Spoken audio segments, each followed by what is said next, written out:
خبر شامل کرتے ہیں بلوچستان کے شہر خاران سے۔ ہمارے نمائندہ سلمان بلوچ سے رخشان ڈویژن کے ہیڈ کوارٹر خاران میں B&R کے ریسٹ ہاؤس تباہی کے شکار۔ عدم توجہی کے باعث سرکاری عمارت بھوت بنگلہ بن گئی جو خاران شہر کے مین روڈ پر واقع ہے، جہاں ذوالفقار علی بھٹو سمیت پاکستان کے وزیر اعظم، وزیر اعلیٰ، گورنر اور اعلیٰ سیاسی شخصیات نے لمحات گزار کر ملاقاتیں کی۔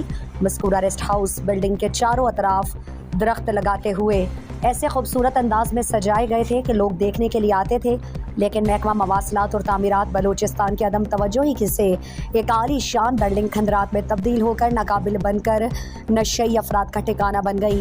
ریسٹ ہاؤس کے مین گیٹ سے کمروں کے دروازے، شیشے، کھڑکیاں اور ڈیکوریشن کے سامان نشئی افراد اٹھا کر لے گئے۔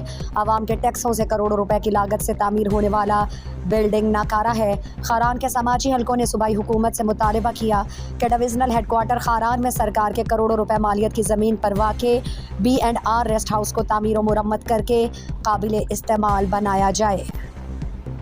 مزید دلچسپ معلومات اور خبروں سے آگاہ ہونے کے لیے Gedrosia point Facebook page, Instagram, Twitter کو فالو اور یوٹیوب چینل کو سبسکرائب کریں۔ بیل آئیکن بٹن دبانا نہ بھولیں